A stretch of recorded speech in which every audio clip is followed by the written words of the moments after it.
সবাই কেমন আছেন? আমি একটা সূরা পড়ি কাইফা ফালা।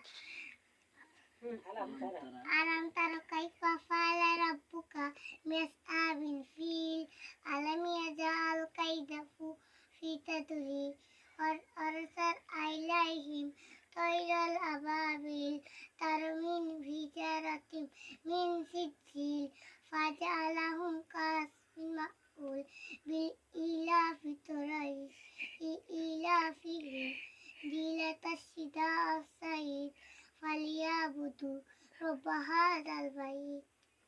আল্লাযী আতামাহুম মিন জুআমানাহুম মিন কাব। তোর দুইটা কইতে কই না। আচ্ছা ঠিক আছে, মাশাআল্লাহ, সুন্দর হইছে। অনেক সুন্দর একটা সূরা বলছে আমার মা জননী। আরো একটা বলছে, আপনারা সবাই দোয়া করুন আমার আম্মা জানের জন্য। আপনারা সবাই দোয়া করুন আমার জন্য। আসসালামু আলাইকুম। আপনারা সবাই দোয়া করুন। আসসালামু আলাইকুম। আপনারা সবাই আমার জন্য দোয়া করবেন। আপনারা সবাই আমার জন্য দোয়া করুন। আমি যেন আরো সূরা পড়তে পারি, আমি যেন আরো সূরা পড়তে পারি, বলতে পারি। বলতে পারি। ঠিক আছে।